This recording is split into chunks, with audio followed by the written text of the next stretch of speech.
같이 한 번 더 기도하시겠습니다. 할렐루야. 우리 아버지 하나님, 변함없으신 크신 은혜와 사랑으로 저희들을 도와주심으로 이 시간도 주님 앞에 나옵니다. 또 한 주간을 시작하며 먼저 주님 앞에 영과 진리로 신령과 진정으로 예배를 드리기를 소원하오니 하나님 우리를 산 제물로 기뻐 받으실 줄로 믿습니다.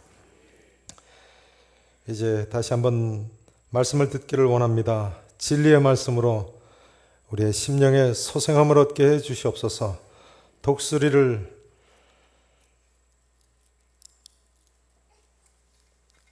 비상함과 같이 여호와를 앙망하는 자는 샘을 얻으리라고 말씀하셨습니다. 우리 하나님, 사랑하는 성도들에게 주 안에서, 믿음 안에서, 말씀 안에서, 진리 안에서 새 힘을 얻게 해 주시옵소서. 온전히 주께 의탁하오며 예수님 이름으로 다시 한 번 더 간절히 기도합나이다. 아멘. 요즘 매주 계속해서 증가하는 다윗 언약만 생각해 보시도록 하겠습니다. 아무튼 하나님께서 다윗에게 하신 8가지 약속이 무엇이었습니까? 주보 2페이지 설교 메모를 좀 보시도록 하겠습니다. 주보 2페이지 보시면요, 다윗에게 하신 첫 번째 약속, 사무엘하 7장 8절에서 9절에 첫 번째 약속이 뭡니까? 다 같이 읽으십니다. 위대한 왕을 만들어 주겠다. 자, 두 번째 약속은 무엇이죠? 다시는 사사시대 같은 혼란한 시대가 아닌 평화의 시대가 오게 하겠다. 세 번째 약속은요, 씨를 주겠다. 네 번째 약속은요, 그 씨를 통해 성전을 건축하겠다. 다섯 번째 약속은요, 내 아들을 삼겠다. 여섯 번째 약속은요, 죄를 범하면 사람의 매와 인생의 채찍으로 징계하겠다. 일곱 번째 약속은요, 죄를 범해도 은총을 빼앗지는 아니하겠다. 자, 마지막 여덟 번째 약속은 무엇입니까? 메시아를 통한 영원한 구원의 약속. 자, 이 중에서 다섯 번째, 여섯 번째, 일곱 번째 약속이 역사상 얼마나 놀랍게 성취되었는가를 요즘 생각해 보고 계십니다. 하나님께서는 이 약속의 말씀대로 다윗의 자손인 유다의 왕들, 더 나아가서 이스라엘 자손들을 자기 아들을 삼으셨어요. 그렇기 때문에 죄를 혹시 범할지라도 은총을 빼앗지는 않고 사람의 매와 인생의 채찍으로 근실히 징계하셨습니다. 대표적인 경우가 지난주에 보신 대로 아수르 대제국, 세계 최초의 대제국인 아수르 대제국의 북왕국 이스라엘 침공이죠. 북왕국 이스라엘 10지파가 선지자들의 그 회개하라는 음성을 듣지 않고 범죄하니까 하나님께서 세계 대제국을 세우시고 사람의 매로 자기의 백성을 근실히 징계하셨습니다. 그 다음은 이 아수르 대제국의 뒤를 이어 세계 대제국을 세운 바벨론 대제국을 통해서 하나님께서 다시 한 번 더 근실히 징계를 하십니다. 죄범한 남왕국 유다를 징계하기 위해서 바벨론 대제국을 하나님께서 사람의 매와 인생의 채찍으로 세우셨다는 것이 성경의 분명한 증언입니다. 자, 이사야서 47장을 보시죠. 이사야서 47장 1절.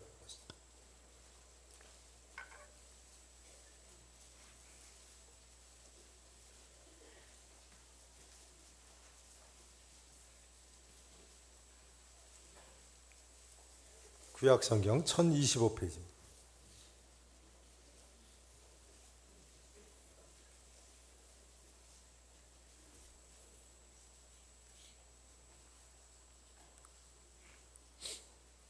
(47장) 1절부터 보세요. 처녀 딸 누구여라고 되어 있습니까? 바벨론이요. 바벨론의 멸망을 예언하는 거예요. 내려와서 티끌에 앉으라.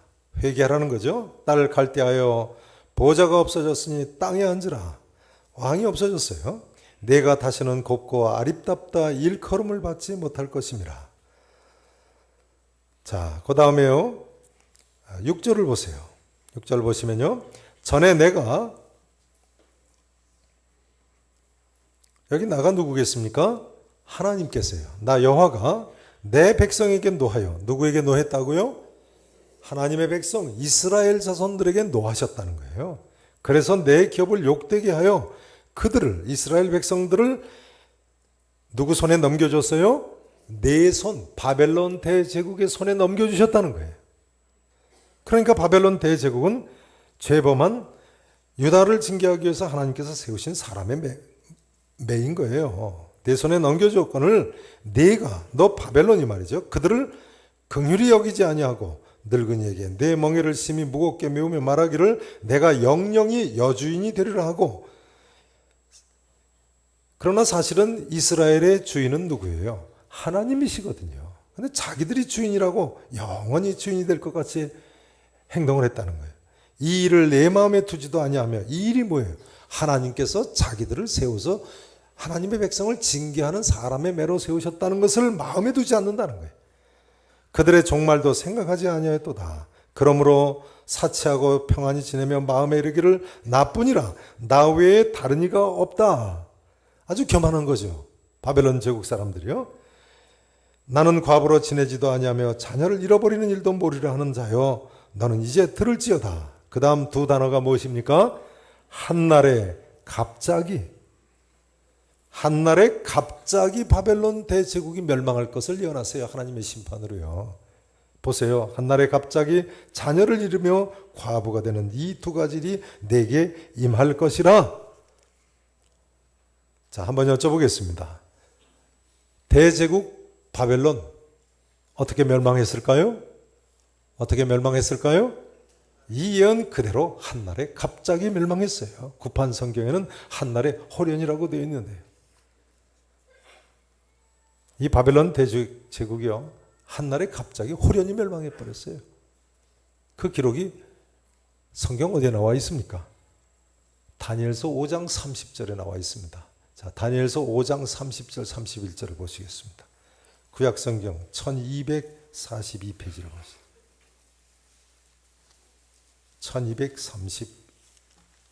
42페이지. 한날에 갑자기 멸망한 모습이에요. 다니엘서 5장.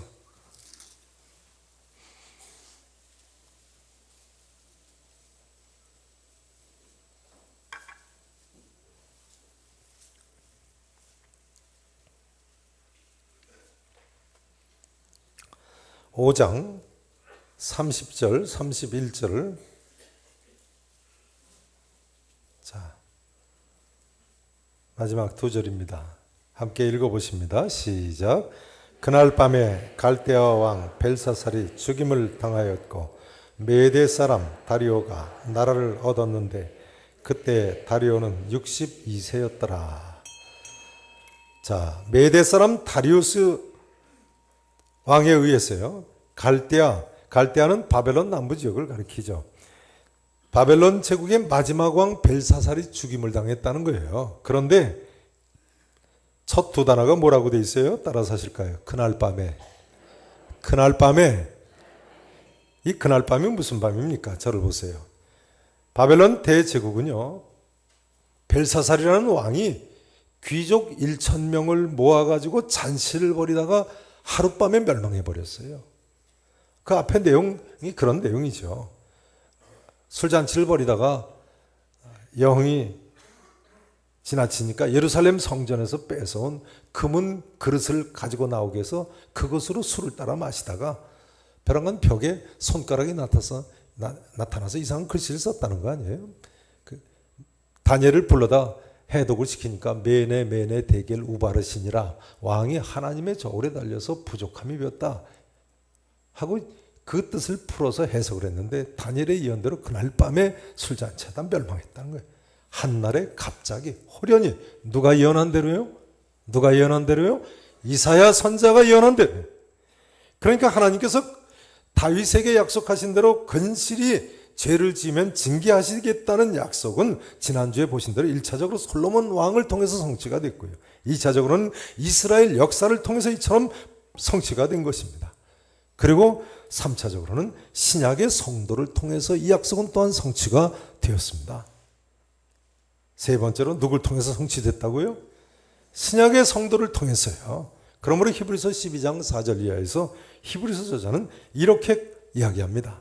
너희가 참음은 징계를 받기 위함이라. 하나님의 아들과 같이 너희를 대우하시나니. 하나님이 우리를 누구와 같이 대우하세요? 아들과 같이 대우하세요. 따라서 하실까요? 어찌 아버지가 징계하지 않는 아들이 있으리요. 징계는 다 받는 것이오늘 너에게 없으면 사생자여 친아들이 아니니라 하셨습니다. 그렇죠. 아버지가 징계하지 않는 아들이 어디 있습니까? 아들이 잘못하면 아버지가 징계하지요. 돌아가신 저희 부친도 저한테는 얼마나 엄하셨는지요. 호랑이 아버지세요.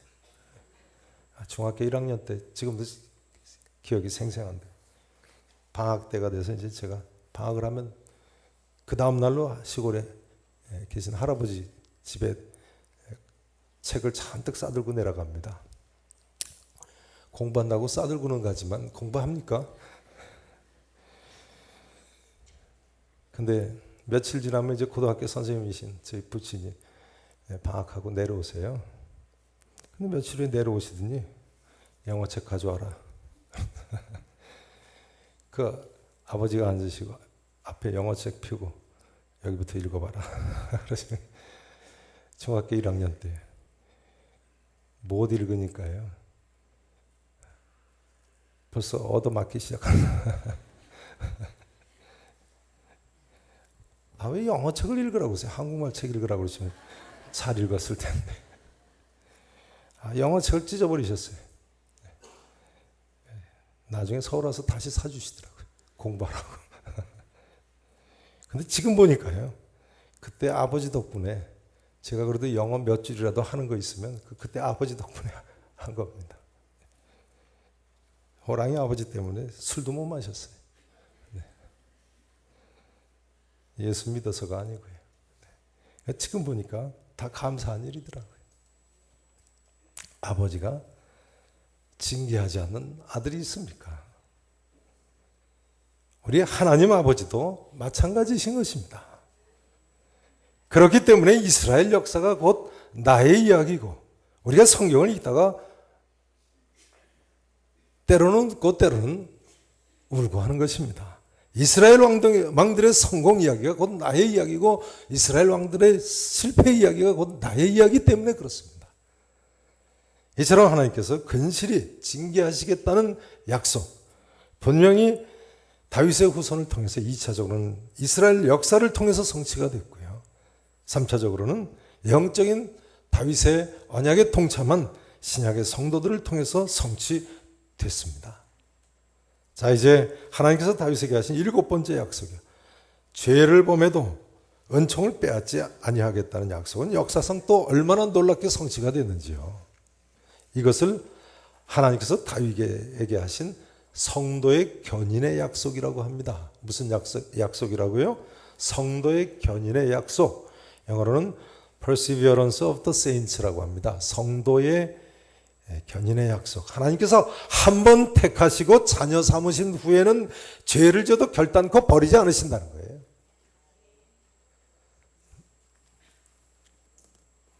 아버지가 아들 야단 쳐도 갖다 버립니까? 버리지는 않죠. 일단 아버지가 아들의 관계가 되면 버릴 수가 없는 것입니다. 또 버려도 아들이죠. 우리 하나님의 7번째 약속도요. 솔로몬 왕의 경우는 물론이고 세계 역사를 통해서 얼마나 놀랍게 성취됐는지요. 이제부터 이 내용을 좀 생각을 해보십니다. 우선 이사야서 44장 이하에 보시면요. 바벨론 대제국의 뒤를 이어서 세계 대제국을 건설한 바사제국, 페르시아 제국 하나님께서 세우시고 이 약속을 지키기 위해서 사용하신 것이 분명합니다. 자, 이사야서 44장을 보시겠습니다. 이사야서 44장.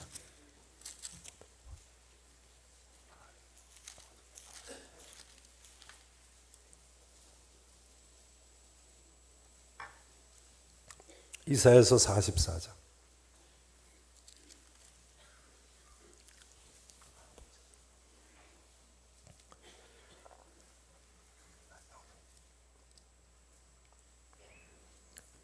44장 1022페이지입니다.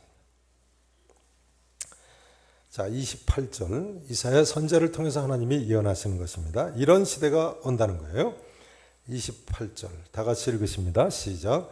고레스에 대하여는 이르기를 내 목자라 그가 나의 모든 기쁨을 성취하리라 하며 예루살렘에 대하여는 이르기를 중건드리라 하며 성전에 대하여는 이르기를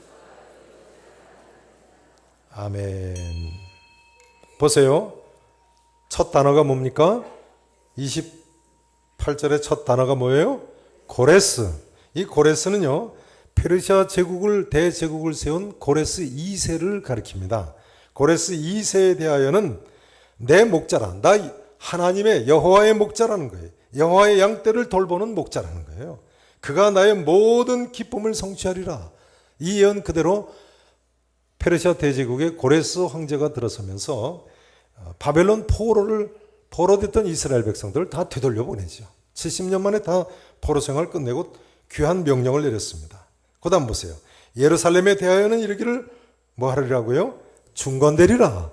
예루살렘 성을 중건 명령을 내리고요. 그 다음 성전에 대하여는 내 뭐가 놓여지리라고요? 기초가 놓여지리라.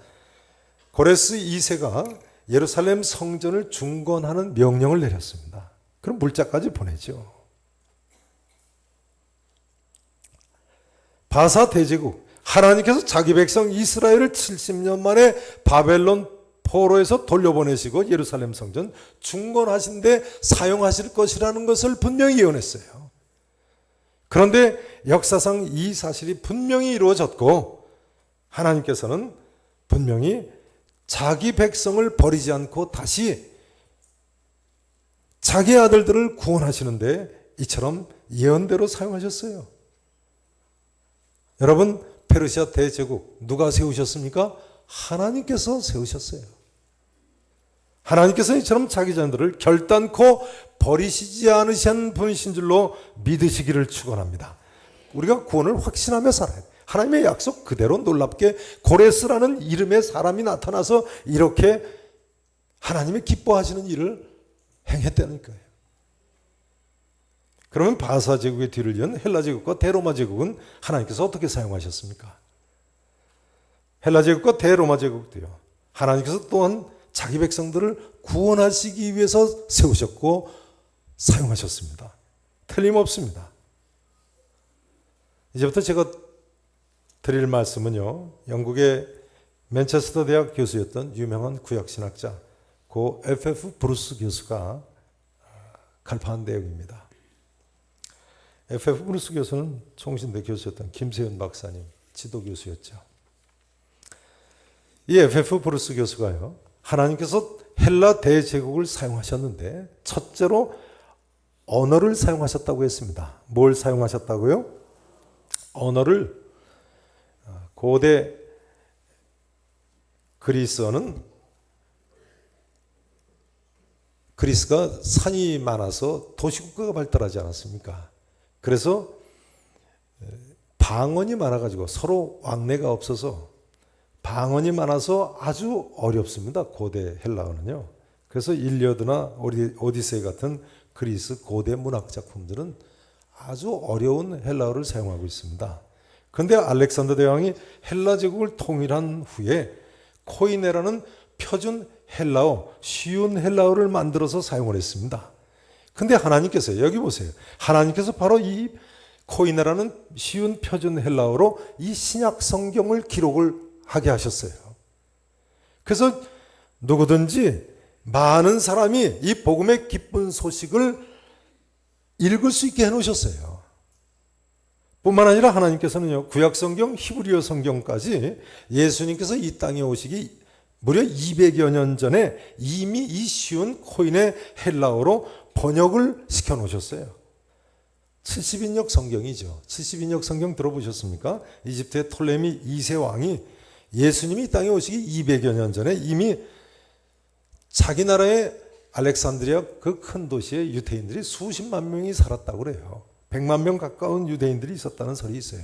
그래서 이 사람들한테 잘 보이고 또 통치를 잘하기 위해서 유대의 성경학자 72명을 초청을 해가지고 구약 성경, 이 히브리어 성경을 그 쉬운 코인의 헬라어로 번역을 한 겁니다.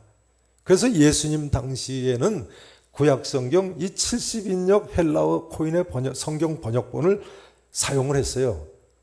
중요한 점은요. 그러므로 해서 초대교회 당시에 성경 번역 선교사가 필요 없게 됐다는 거예요. 뭐가 필요 없게 됐다고요? 성경 번역 선교사. 오늘날도 가장 오지가 있는 사람들은 성경 번역을 하는 선교사님들이죠. 문자 만들어가면서 성경 번역하지 않습니까? 뿐만 아니라 이제는 누구나 이 쉬운 헬라어로 복음을 이해할 수 있게 됐다는 거예요. 오늘날 우리가 선교사로 나가는데 가장 큰 장애가 뭡니까? 좀 세계로 다니면서 복음을 전하고 싶어도 뭐 때문에 못 나가세요? 언어 때문 아닙니까? 영어 때문에 내가 마음껏 복음을 전하고 싶어도 전하지 못하지 않습니까? 누구 말 맞다나 영어가 왼수죠. 안창일 목사라고 있습니다. 제가 서연계 대학부 지도할 때 간사였다가 저보다 한 줄 먼저 유학을 미국에 갔는데요. 안창일 목사님 상호님이 처음 유학 가서는 뉴욕에서 옷가게에서 일을 했습니다. 그런데 하루는 퇴근길에 자동차가 고장이 나가지고 뭐 중고차들을 타니까요. 고장이 나서 고속도로에 뉴욕 그 복잡한 고속도로에 멈춰 섰다는 거예요. 그 차를 갓길에 세워놓고는 당황해서 어쩔 줄 모르겠는데 보니까 뒤에 경찰이 차를 세우고 향해서 걸어오고 있더랍니다. 그래서 얼떨결에 이 사모가 나가서 경찰을 향해서 걸어갔다고 그래요. 사실 미국에서는 그러면 안 되거든요. 경찰이 오면 핸들에다 두 손을 얹고 가만히 있어야 됩니다. 움직이면 총을 빼서 쏠지도 모르기 때문에 오해를 받을 수 있는 거죠. 근데 뭐 모르니까 나가서 이제 경찰을 향해서 걸어갔다는 거예요. 근데 옷가게에서는 하루 종일 하는 영어가 May I help you? May I help you? 뭐 도와드릴까요? 뭐 도와드릴까요? 손님 오시면 이제 그 얘기만 항상 한다고 그래요. 그러니까 이 사모가 경찰한테 다가가면서 뭐라고 그랬을까요? 뭐 좀 도와드릴까요? May I help you? 했다는 거예요. 근데 사실은 그 말은 누가 해야 됩니까? 경찰이 해야 되는 말 아니에요. 경찰이 깜짝 놀래더라는 거예요. 복음을 잘 전하기 위해서는요, 사실은 그 정도의 언어가 아니고 완벽한 외국어 실력이 필요합니다.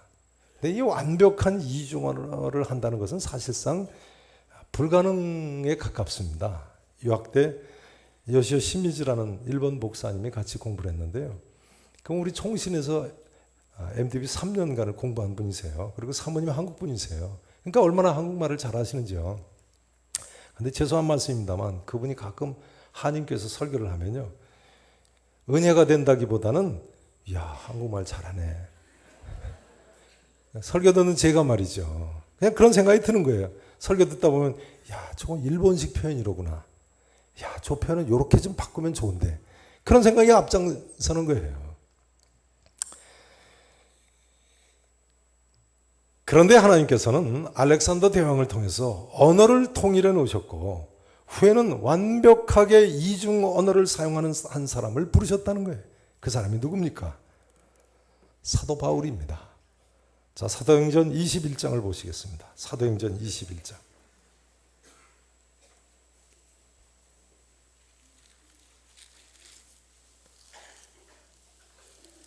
신약성경 226페이지입니다.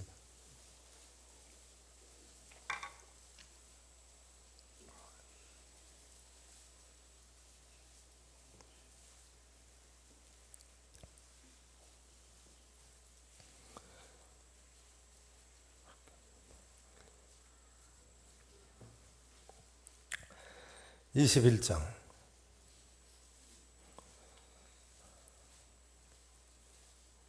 37절부터 보시겠습니다. 21장 37절부터요.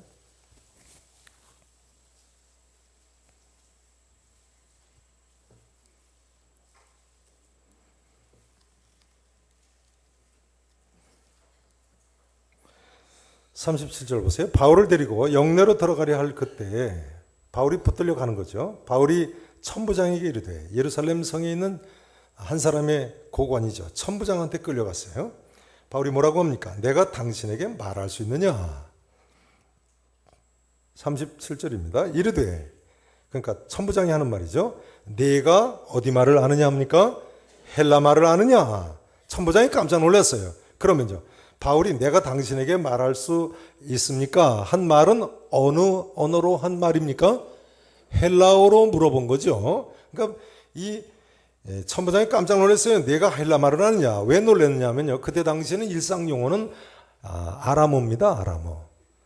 고대 아랍어죠. 그때 당시에는 이미 로마 제국이기 때문에 헬라 말을 아는 사람들은 유식층만 알았어요. 우리나라도 그 연세 높으신 분들이, 배우신 분들이 일본 통치를 받아서 일어를 잘 하시듯이 그런 상황인 거죠. 내가 헬라 말을 아느냐? 깜짝 놀랐어요. 불황무식한 사람으로 생각을 한 거죠. 그 다음 보세요. 그러면 네가 이전에 소요를 일으켜 자객 4,000명을 거느리고 광야로 가던 어디 사람이 아니냐고요? 애굽인이 아니냐? 애굽에서는 알렉산더 대왕이 세운 큰 도시가 있어서 헬라어가 보통 많은 사람들이 사용을 했었거든요. 그때까지. 그래서 애굽인이 아니냐 물어봤어요. 바울이 이르되 나는 유대인입니다. 소읍이 아닌 길리기아 어디시의 시민이에요? 다소시의 시민이니 청컨대 백성에게 말하기를 허락하시오. 이 말 어느 나라 언어로 했을까요? 헬라어 코이네로 한 말이에요. 그 다음 보세요. 천부장이 허락을 했어요. 불황무식한 사람인 줄 알았더니 그렇지 않으니까 말이에요. 허락을 했어요. 바울이 층대 위에 서서 백성에게 손짓하여 매우 조용히 한 후에 어디 말로 말했다고요? 히브리 말로 말하니라. 일반 청중들에게는 이 히브리 말은 아람어를 가리키죠. 그때 당시에는 유대인들이 바벨론 포로 이후에 히브리어는 특정한 사람들만 쓰고 일상 용어가 아람어죠. 아람어로 말했다는 거예요. 왜요? 일반 백성들은 헬라 말을 모르는 사람이 많았으니까요. 바울은 완벽한 이중 언어를 사용하는 사람이었던 것을 보여주고 있어요. 반면에 무식한 어부였던 베드로는요, 헬라어를 몰랐습니다. 그래서 초대교회보다 확실한 주장은요, 이 무식한 베드로의 통역관이 누구였다고요? 마가복음을 기록한 마가가 베드로의 통역관입니다. 헬라어를 모르는 거죠. 아람어만 알고요. 자, 그 F.F. 브루스 교수는요, 하나님께서 헬라 대제국을 사용하셨는데 두 번째로 문화를 사용하셨다고 했어요. 뭘 사용하셨다고요? 문화. 첫 번째는 언어를 사용하시고요. 두 번째는 문화. 여러분, 선교사님들이 외국에 가서 제일 처음에 부딪히는 난관이 뭡니까? 컬처샥. 문화적 충격이죠. 컬처샥이 참 대단합니다. 이 컬처샥이 없어야지만 복음을 잘 전할 수 있는데요. 복음 전하려면요, 문화적 충격이 없어야 돼요. 예를 들어볼까요? 아주 성공적인 터키 선교를 하신 터키 선교사님 한 분이 이런 이야기를 오래전에 하는 것을 들은 적이 있습니다. 서양 선교사님들은 터키 선교를 10년, 20년을 해도 별로 전도하는 사람이 없더라는 거예요. 근데 자기가 보니까 그 이유가 뭔가를 살펴보니까 문화가 달라서 그렇다는 거예요. 근데 한국 사람들은 문화가 터키 문화하고 비슷하더랍니다. 그래서 전도하기가 쉽더라는 거예요. 한국 문화는 터키 문화하고 비슷해요. 첫 주에 말씀드렸죠. 오늘날 터키 사람들은 동양의 흉노족의 후손이라고. 우랄 알타이어권 같은 언어권 사람들이라고. 그 문화가 비슷해요. 그 선교사님이 예를 드시는데요. 서양 선교사들은 터키 사람이 집에 찾아왔는데 만약 식사 시간에 찾아왔다고 해보죠. 그럼 터키 사람한테 식사하셨냐고 물어보겠죠. 근데 터키 사람들은 한국 문화하고 비슷해서 식사했냐고 물어보면 무조건 뭐라고 대답해요? 예, 식사했다고 대답한다는 거예요. 근데 이 사람 10중 8구 식사한 사람입니까? 안 한 사람입니까? 안 한 사람이죠. 그런데 서양 선교사님들은요, 터키 손님이 식사했다고 하면 그러시냐고, 그럼 그 사람 거실에 앉혀놓고 자기들끼리 식당에 가서 밥 먹는다는 거예요. 이 식사 끝나기 기다리면서 이 터키 손님이 속으로 어떻게 생각하겠어요? 이 집은 다시는 올 집이 못 되는구나. 근데 한국 선교사님들은 식사 시간에 터키 사람이 오면 식사하셨냐고 물어보겠죠. 그럼 터키 사람 뭐라고 대답할까요? 무조건 식사했다고 그러겠죠. 그럼 한국 사람은 어떻게 이야기합니까? 아이, 뭘 하셨냐고. 조금이라도 더 잡수자고. 그러다가 갖다 앉혀놓잖아요. 네. 근데 사실은 그분이 식사 한 분이세요? 안 한 분일 가능성이 높아요. 네. 그냥 같이 먹으면서 그 사람이, 여기는 이 사람은 나하고 말이 통하는구나. 네. 가까워질 수밖에 없더라는 거예요. 문화가 같으니까요. 근데 여러분, 하나님께서 헬라 대제국의 그 문화를 통해서 하나의 문화권을 이뤄놨어요. 문화 중에 음식 문화가 제일 늦게 바뀝니다. 하여간 한국교포는 한국에 한 번도 와본 적도 없는 2세들까지도 학교 갔다 오면 냉장고 열고 김치를 꺼내서 조금이라도 먹어야지 마음의 평안이 찾아온다니까. 음식 문화가 바뀌는 건 결심 가지고 되지 않습니다.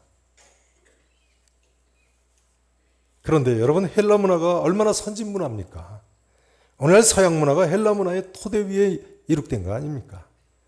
하나님께서 이런 선진 문화로 당시에 유럽과 아시아의 일부와 아프리카 북부 전체를 미리 통일을 시켜 놓으셨어요. 그리고 하나님께서 사도 바울 일행에게 아무런 문화적인 충격이 없이 효과적으로 복음을 전파할 수 있게 길을 닦아 놓으셨어요. 이런 모든 역사적인 사실을 우리가 꿰뚫어 볼 수 있어야 되겠습니다. 자, 그러면 헬라 대제국의 뒤를 이은 대로마 제국은 하나님께서 어떻게 사용하셨습니까?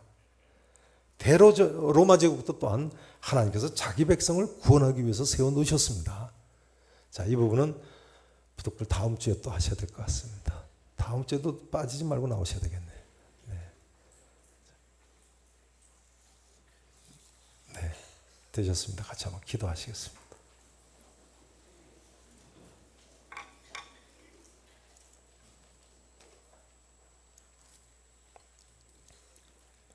전능하시고 역사의 주관자가 되시는 하나님 아버지, 아무 자격이 없고 아무 공로가 없는 저희들에게 이처럼 놀라운 구원에 동참할 수 있게 해주심을 감사합니다. 한 줌 흙에서 와서 한 줌 흙으로 허무하게 돌아갈 인생들에게 하나님의 구원을 믿고 영원한 천국의 소망을 두고 살게 해주심을 감사합니다. 역사의 주관자가 되신 주님, 우리 한 사람 한 사람을 주장하시는 주인이신 우리 주님을 이 시간도 의지하며 주 앞에 두 손 들고 나오는 사랑하는 성도들을 하나님 기뻐 받으실 줄로 믿습니다. 참으로 이 길만이 살 길이고 이 길만이 의미 있는 길이고 이 길만이 승리의 길인 줄로 믿습니다. 하나님, 우리 각 사람을 도우시고 하나님 우리를 통해서 영광을 거두시옵소서. 살아계신 예수 그리스도 이름으로 간절히 축복하며 기도합나이다. 아멘.